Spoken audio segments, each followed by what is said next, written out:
Have you ever wondered why the great majority of the people on earth remain so ignorant? Why only a small fraction of the people really succeed at anything in life? Plato gave us the answer 400 years B.C.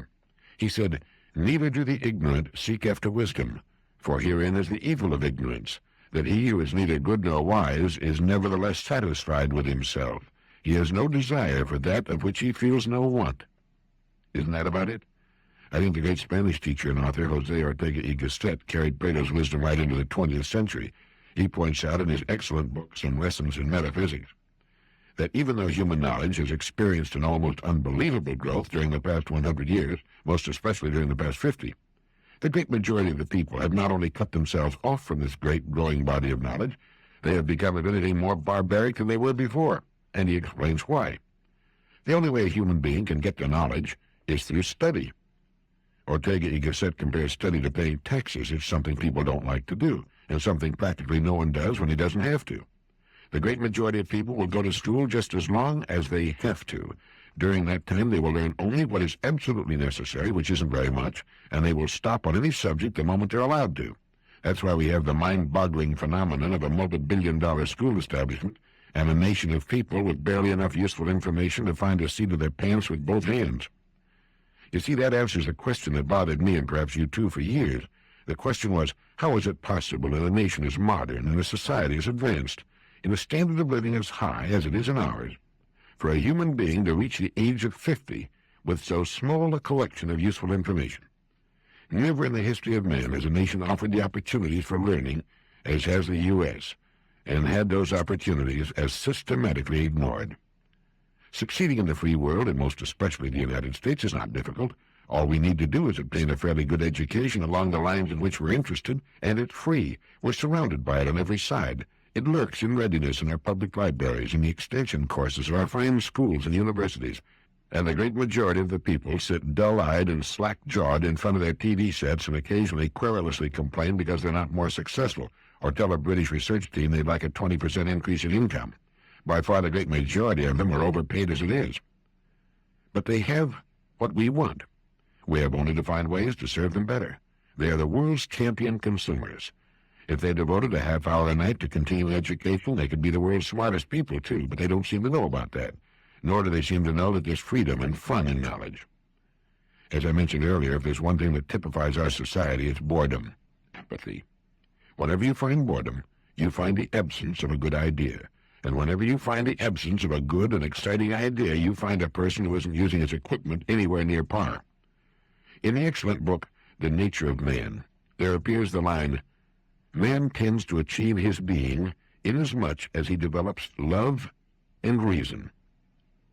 There's something worth thinking about for the next 20 years.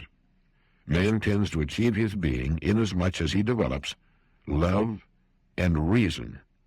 Love and reason. Here's where our hope lies, our opportunity for service, growth, and fulfillment. How are we doing in the love department? How good are we when it comes to reason? I think that great line should be made into a little sign that we should put up in our kitchens. It would be a good idea to have it on the visors of our cars as we drive to and from work. Love and reason. And on the job, too. Love and reason. Hard to improve upon, isn't it? It's the way to transcend the grubby commonplaceness of existence. You know, the most important step a human being can take is the one that leads to transcendence, even a little transcendence. In the same book, The Nature of Man, we read, transcend is a tricky word. Let's give it its full meaning by trying to encompass its different specific meanings. Transcendence may be used in a religious or metaphysical context as indicating the existence of a higher power. Transcendence may also mean a liberation from egotism and selfishness, and thus an attitude of openness and real communication with others.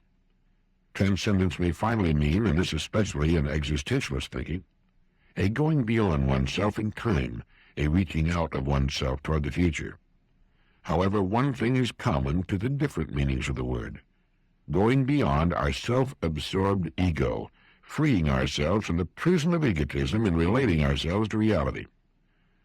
Once the term has been defined, it seems clear that life has a meaning if transcendence is achieved. If man does not limit himself to the selfishness and destructiveness of the mirror created by Narcissus, to give oneself is the only way of being oneself.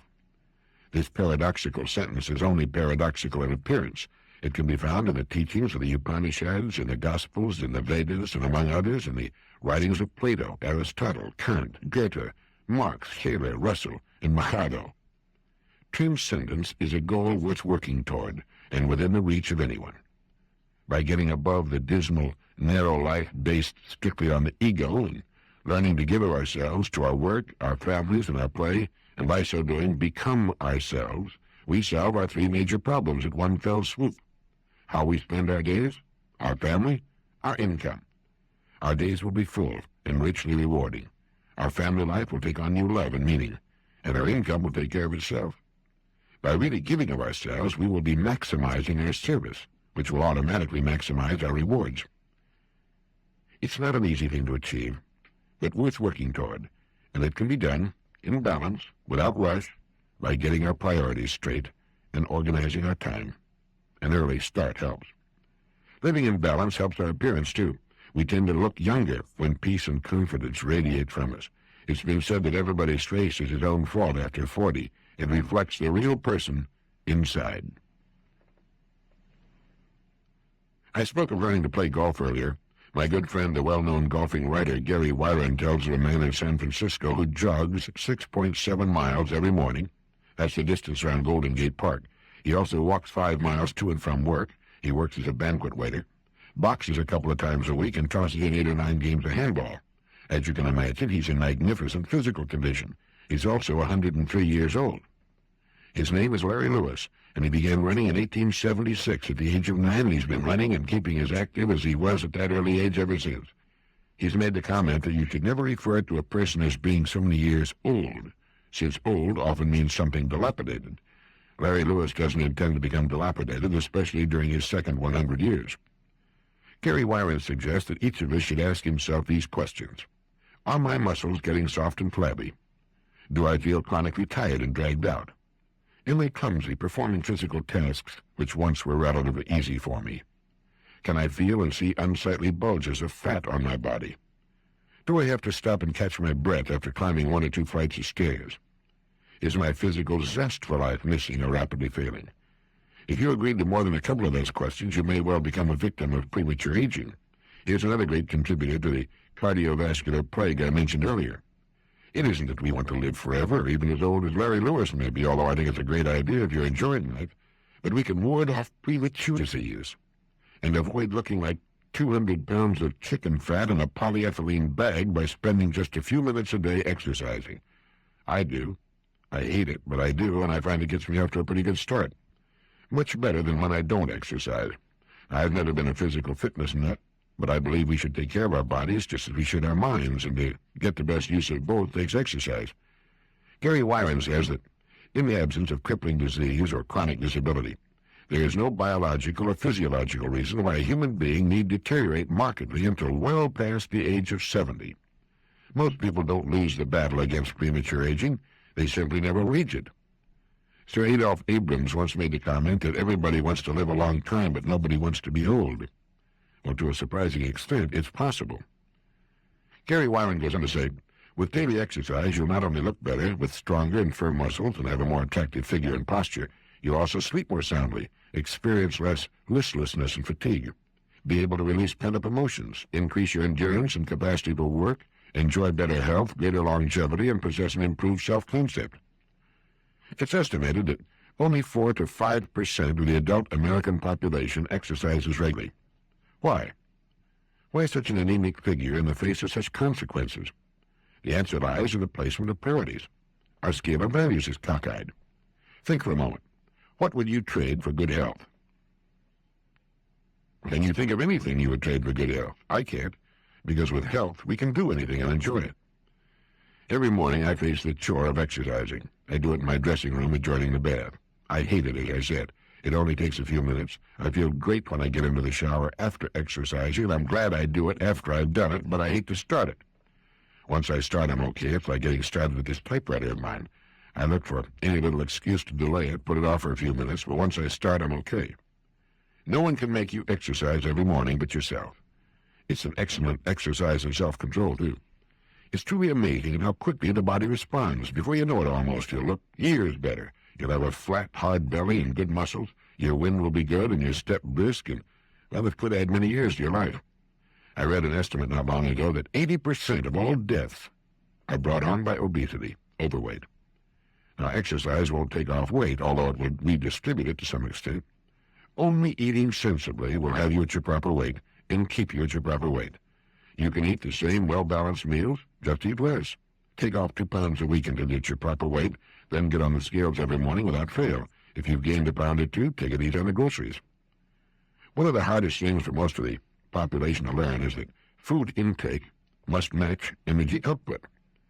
When we were in our teens and early 20s, we usually had high energy output and had to eat a lot. In fact, we formed a habit of eating a lot. Now, habits tend to remain constant or actually increase with time. So chances are a given person will continue to eat the same amount of food, or even more as he grows older, and as his energy curve begins to go down.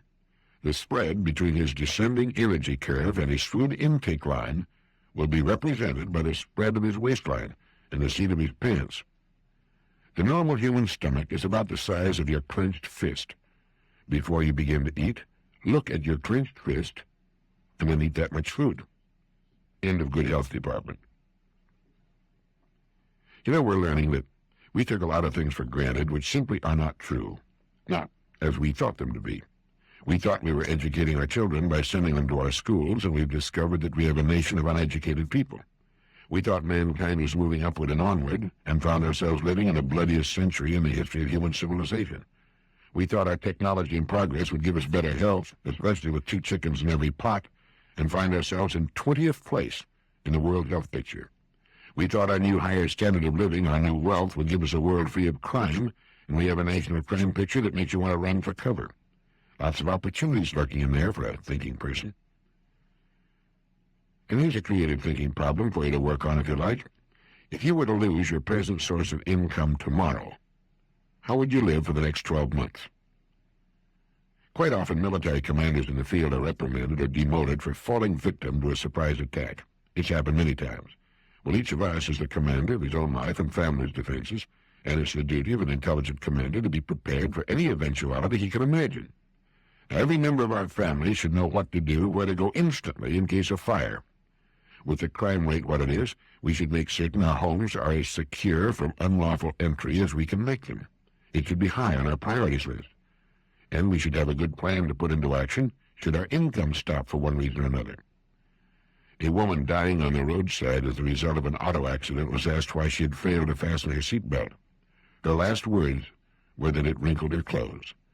Here's a typical, though tragic, mix-up in priorities. We can get our clothes pressed. The sudden loss of income gain is an interesting one for the whole family. Most women tend to be ill-prepared to fend for themselves, not just married women, but young girls just out of school. Most families don't seem to realize that the average woman who marries in our society will work at a job for 25 years. If she doesn't marry, she'll work for 40 years or more, just like a man. And knowing that she must, in all likelihood, work at least 25 years, even if she marries, you'd think most girls would prepare themselves for interesting and well-paying work. Not so. Most young women come into the job market with skills limited to driving a car and talking on the telephone. They're not too good at those. This is true even of most women who go to college. They come to the world of work with no marketable skills, and thus put themselves at the bottom of the economic heap. They also miss the fun of a meaningful career, and they have no ace in the hole in case their marriages don't work out, or the husband dies, or in case they'd like to get back into the swing of things after their kids have grown up and moved out, during the so-called and often aptly called empty years. A woman can be married for 20 years, lose her husband because of death or separation, and still have nothing whatever to bring to the labor market. In 20 years, she could have become expert at anything, playing the piano, interior decorating, selling, retailing, teaching, nursing, secretarial work. Think of the ways she could have become a typing and shorthand in 20 years. Yet as a rule, she does nothing. She comes to the world of work with a dazed expression on her poor, scared face and with wringing hands. Why? Suppose you tell me. She'll most likely say, I didn't think it would happen to me. Why not? It happens to millions of women every year. How about a little preparation? A few minutes a day add up quickly. Do you know that you can turn out the equivalent of a novel every 3 months by just typing 4 pages a day? The cumulative effect of a little time well spent every day is almost unbelievable. There are hundreds of excellent courses that can be taken. I think it all comes down to the fact that most human beings form the habit early in life of doing no more than they absolutely have to do. They miss the fun of learning, the fun of achieving, beyond the simple chores of their days. When the kids are young, preschool, they occupy all of a woman's time. But once in school, she can usually find time, just as a man can, for some independent line of study. Now, why should we do all this? Why go to all this trouble? Why not just sit down and turn into a kumquat? Well, it gets back to what Gerald Sykes and other experts have pointed out. The worst guilt of all is the guilt of not having become our true selves. The pervasive discontent we see on all sides is triggered more often than not by the inner knowledge that life ought to be better, more fun, more exciting, more interesting. And it should, and it can be, when we bring more of ourselves to bear upon it, when we find more of our real talents, when we reach into the deep reservoirs of ability, even genius, that lurk in each of us. Emerson wrote, "Intellect annuls fate." It means that to the degree that we use the brains we were born with, do we move toward freedom. To the extent that we do not think and learn, are we dependent upon fate, circumstances, chance. A person's freedom depends upon the extent of his thinking. The extent of his thinking might be said to depend in large measure upon how successful he has been in cutting himself loose from the superstitions and alibis and misinformation many of us grew up with. I've long believed that the nagging discontent observable in the lives of so many rests on the fact that they seem to think that there's an easy, effortless way to succeed in life. They forget the rule about opposites. In seeking what appears to be the easy way out, they actually make life more difficult for themselves. By following instead what in the beginning appeared perhaps the more difficult route, the route to knowledge and self-discovery, and by taking what might appear to the casual onlooker to be a considerable risk, it turns out that in a dozen years that pass quickly anyway, they've taken a better and in the end easier, safer, more satisfying way.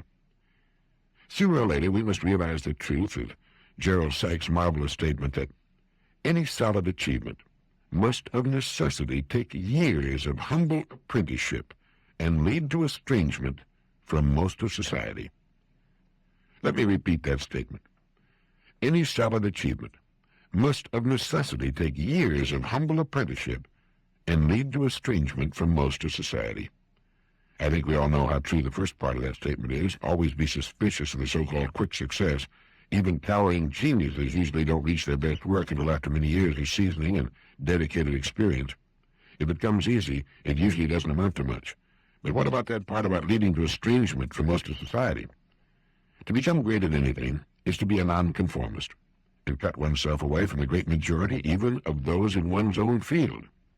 The great businessmen, the great professional people, the great educators were all mavericks. The late Dr. Abraham Maslow, former president of the American Psychological Association and the founder of the third force in psychology, kicked over the traces.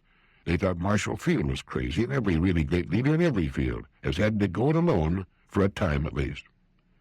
The person who waits for innovations and ideas to come from others in his field, which is what 98% of the people in every field do, can never be better than second best. He's got to be a follower, a conformist. It's true in banking and industry and medicine, education, and every field. You can't go along with the crowd and amount to very much. The two simply don't go together. My old friend Dr. L.D. Pankey of Coral Gables, Florida, comes to mind, the father of occlusal rehabilitation and dentistry, who now travels all over the world teaching his marvelous methods to others.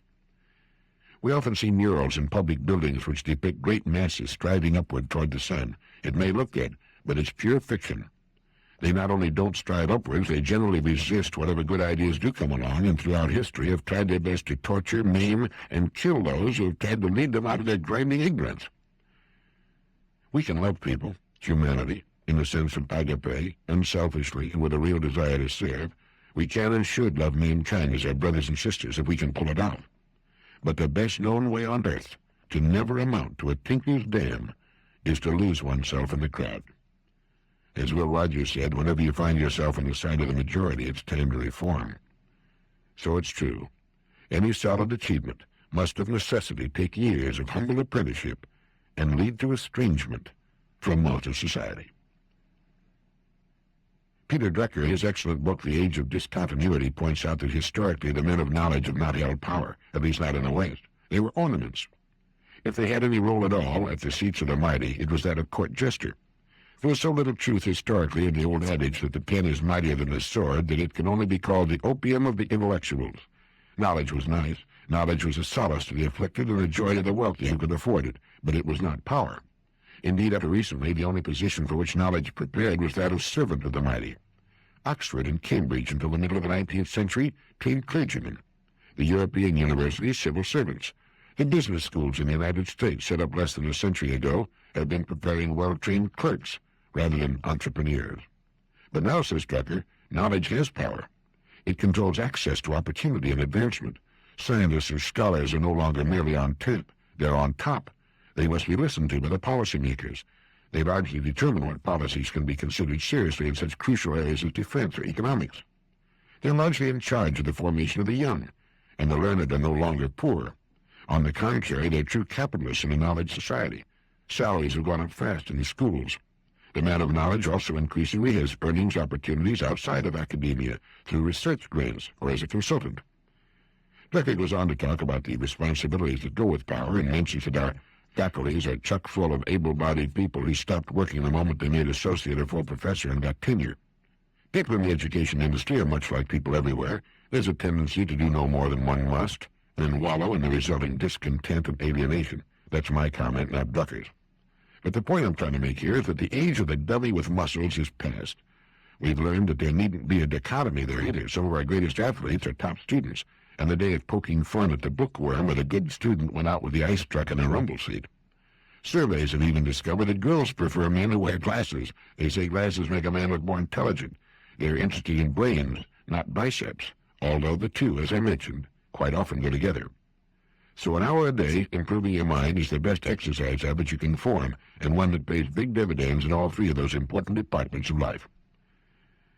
In one of his plays, Pulitzer Prize-winning playwright Archibald MacLeish has one of his characters say, "The only thing about a man that is a man is his thinker. Everything else you can find in a pig or a horse." Yes, intellect annuls fate, and fear is ignorance. And speaking of good quotations, here's a good one from the pen of the American writer Christopher Morley. There's only one success, to be able to spend your life in your own way. Here's the dilemma that faces most kids in school. How do I want to spend my life? What should I choose to do? What can I do that will fill my life with interest and bring me the particular rewards I'm looking for in life? Christopher Morley's definition might well be carved over the school entrance. There's only one success, to be able to spend your life in your own way. A leading business executive resigned from one of the world's biggest companies to take over the business school of an American university, and he commented that a man ought to uproot himself every 10 to 12 years or so. Morley's definition might mean doing that. It's no longer necessary to stick with one job for life. The Blue Cross people reported recently that ours is the first generation of human beings to experience a middle age of 30 years instead of the old 15. It's true. It used to be 2 chickens in every pot, then it became 2 cars, more recently 2 homes, and now 2 families. More and more people are starting a new child or 2 in their 40s when the first group moves out into college in the world. I was talking with a friend of mine the other day, and he told me that only about 3% of all American Armed Force veterans have taken advantage of their GI Bill educational allowances. I remember reading that the employees of Macy's department store in New York had grumbled because the company had been hiring executives and managers from outside the company. So Macy's management put in a free management training program for employees so that it could promote from within the organization.